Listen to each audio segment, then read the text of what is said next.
This episode of Capes and Lunatics is brought to you by Tweaked Audio. Get awesome headphones, go to tweakedaudio.com and use the coupon code Southgate to get 30% off, free shipping, and a lifetime warranty. Or you can get there through the link on our website, southgatemediagroup.com.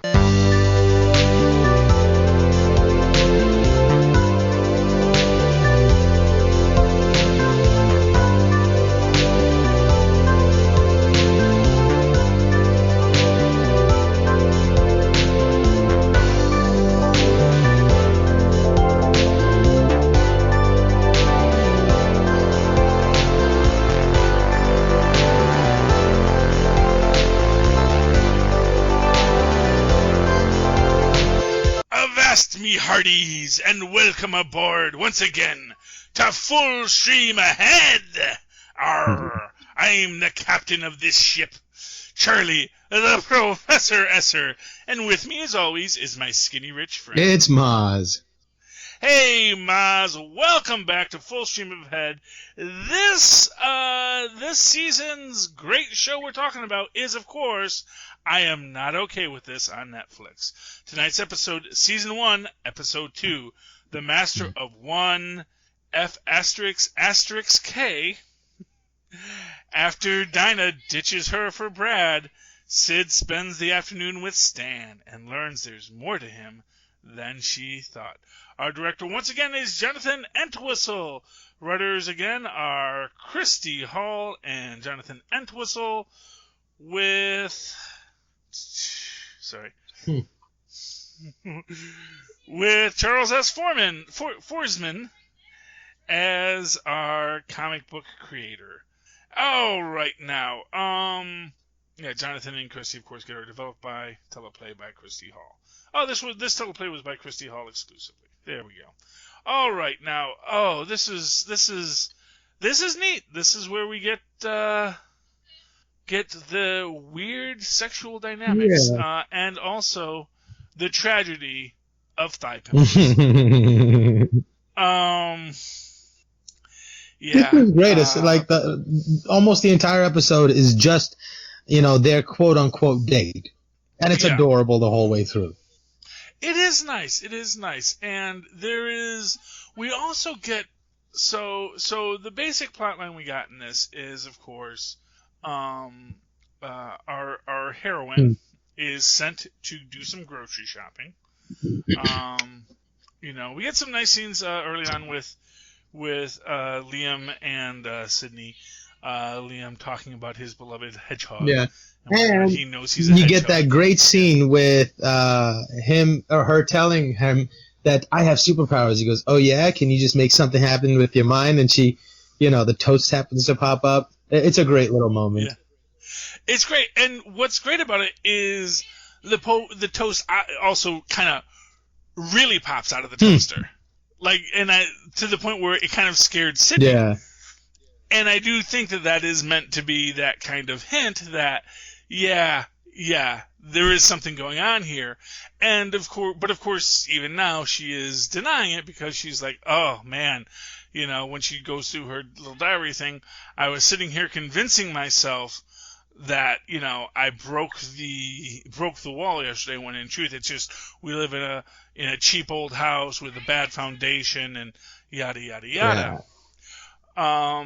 The mother gives Sydney $50 to go get some groceries, and she heads off to on this adventure. What's interesting in this is that, of course, she gets picked up by Stanley in this, and we get to have a nice little scene with them together. Oh, actually, before that, she meets up with Dina, who basically explains that she can't hang out with her today, which again is this hard thing for Sydney, because it's like she made a friend. That friend, in between semesters, sprouted boobs and got her braces off, and was now a hot girl, and Sydney's a little mad that their relationship is changing now, because... Or at least that it's not changing in the direction she was hoping it would. Well, I guess. Well, I mean, I don't know how many episodes ahead you are, because I don't think they do the big reveal on that yet about where everyone was hoping it would go. But for right now, and especially from what Sydney knows herself, because this is all her own self-discovery. Right. There is a quality to it that is, I don't think she realizes it for sure, but yeah, but that's the essence and the impetus for that emotion. Yeah, exactly. Yes, and that is it. It is the jealousy, and yes, and I do think that it is kind of clear. It's one of these things where, I don't know. To me, in that moment where they were sitting in that first episode across the table from each other at the diner, and she says, "You gave him your V card." That moment, the way it hit her, like she was standing on like a razor's edge. On one side was complete anger, and one side was complete heartbreak. And she danced in between those, with every line. And to me, it was terribly apparent there. Yeah, I mean, so here's what I'll say about that, because I sometimes feel that is a too easy trope, especially in young adult fiction. Yeah, but not. And it's not to say that it's a bad trope, but it is to say that I think that there's this relationship underneath it. No, but if that was all there was to it, then I would understand it's a crutch you would lean on. But if you can still tell an artful, satisfying, substantive story, with something that is often used only as a trope. And I think with here, they're subtle enough and real enough where it's not, an expected place that it's going to end up in.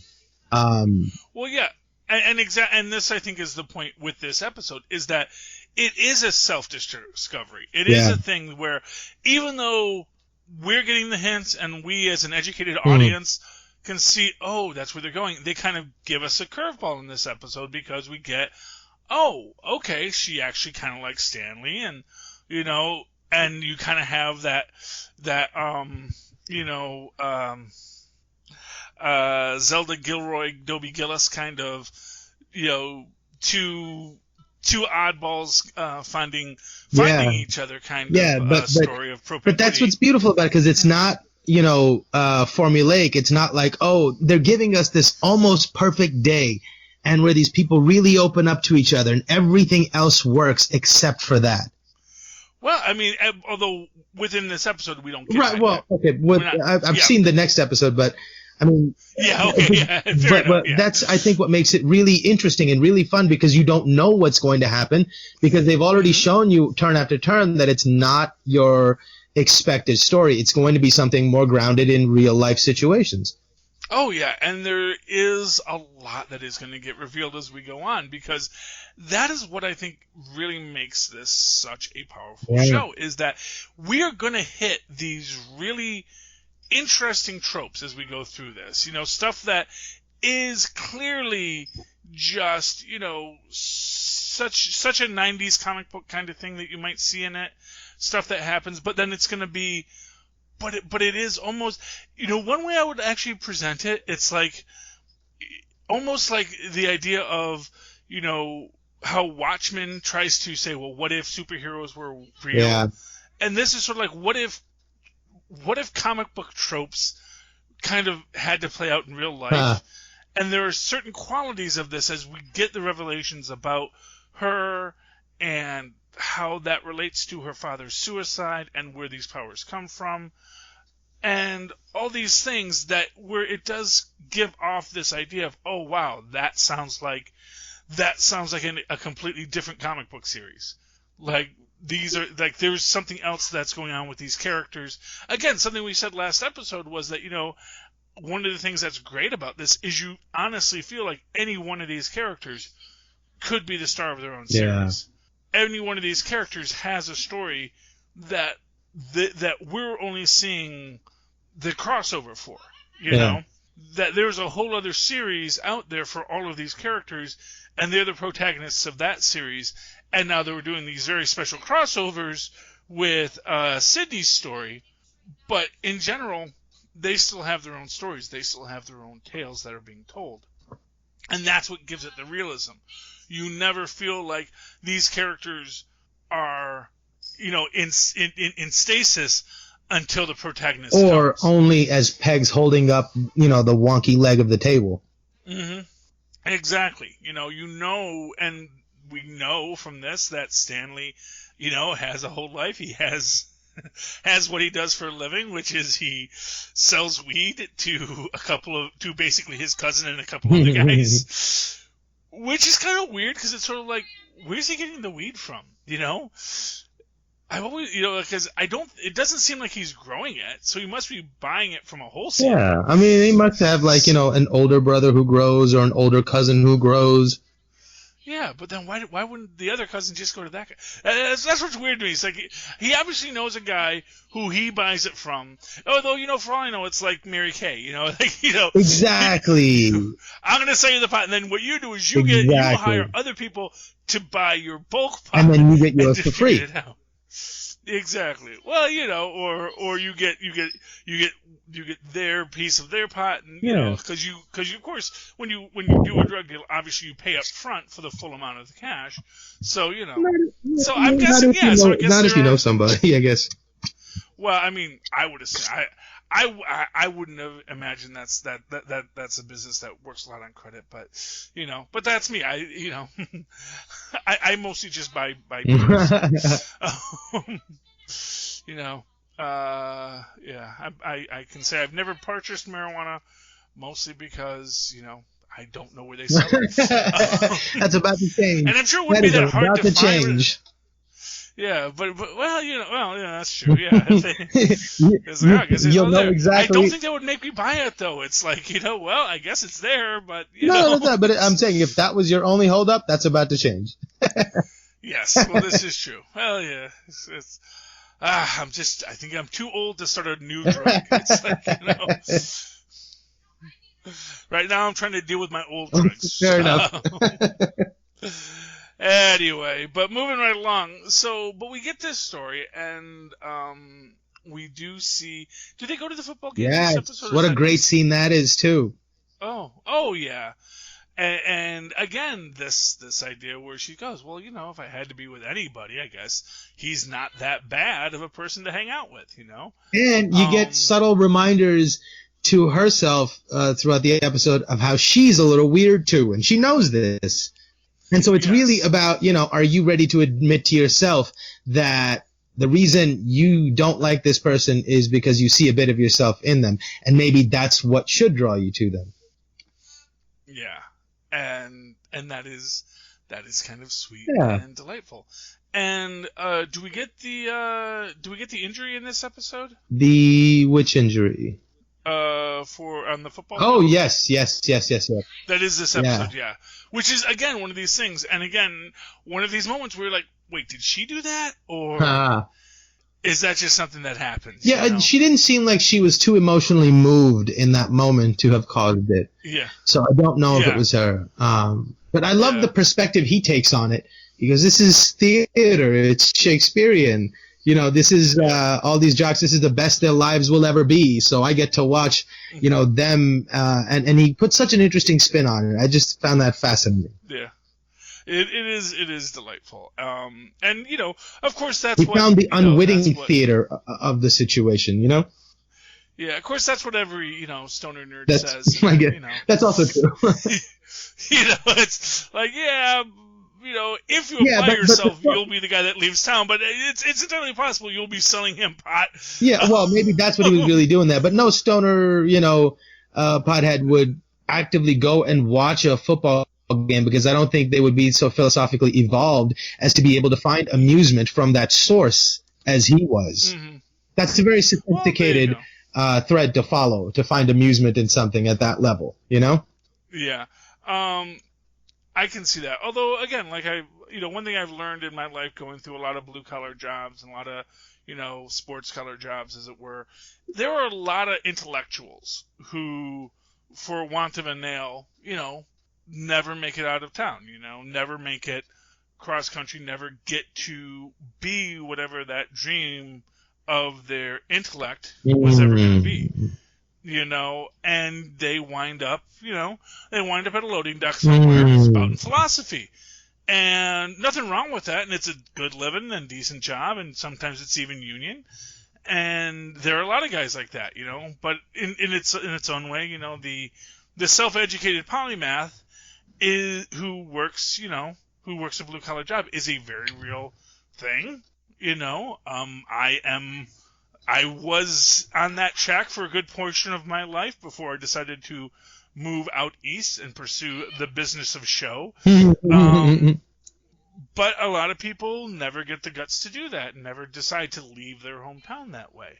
I was lucky because, I grew up with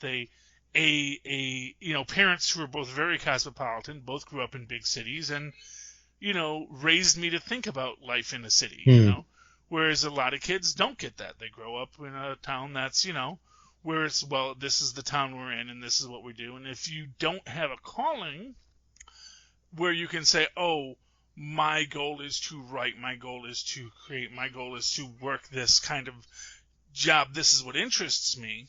If you just have a lot of intellect but no real ambition towards where that intellect should go, you wind up going in circles, but being the smartest guy in the room, which can in its own way be its own drug itself, because you really like being the smartest guy in the town of dumb guys. And then, and that becomes your own crutch, because, well, if I ever did leave the town with all of the guys who peaked in high school, I'd find out that I kind of peaked in high school too. Yep. Yeah. Or maybe I peaked in junior college, I got that, little bit of I got that 4 credits of an accounting degree over him, and that's where I'm at. But that's what's interesting. And we do end up back in Stan's basement, where I think we do get a little conversation about his dad. His dad's an over-the-road trucker, and the more he's over the road, the better it is. They compare pimples, thigh pimples versus back knee. And I gotta say, I'm sorry, the back knee wins. It's because at the end of the day, and I think this is what Stanley's point is, like, oh yeah, that's hideous. Your shapely thighs have a couple of red bumps. Yeah. But again, that is the whole idea, is that, for her, it's overwhelming because it's on her body, but to anyone else who's looking at it, it doesn't seem like that much. And isn't that being a teenager in a nutshell? Is what it is, what we see and what we observe inside ourselves is so much more intense than what it is for others. And then they kiss. Yeah. And they kiss, and that is the end of that episode. And it is lovely in its own way. For sure. Because it is people reaching for a connection, and that's and reaching for a different version of themselves and finding it. That's wonderful. Yeah. So, any final thoughts on tonight's episode? No, I'm absolutely blown away by how good this show is. Yeah, and I do think it continues on this track. I think that if you like these first 2, I think you're going to like the next 5, and or next 6. I can't remember if it's 7 or 8 shows. 7, I think you said, yeah. Yeah, but it's going to be great, and we're going to get through it, and you will hear it here on Full Stream Ahead going forward. In the meantime, if you guys would like to find out more about podcasting, you can always pick up Pod Life the book on Amazon.com. If you go to Amazon.com to buy toilet paper or whatever else you need, as we are all in this lockdown situation, at least we were. Or if you're smart about it, you want to buy a bidet on Amazon, you can do that too. There you go. That's, that kind of a low-cost initial purchase. It's a higher cost initially, but it saves you money in the long run, especially if you don't pay for your own water. Yeah. Although water's cheap. Yeah, so I mean, it's definitely cheaper than, buying toilet paper rolls off Craigslist now, because there's none in the stores. So. Yes, but just go down to the show notes. You'll find the link to Amazon.com through Southgate Media, and you just go from there to Amazon. You can buy everything to your heart's desire.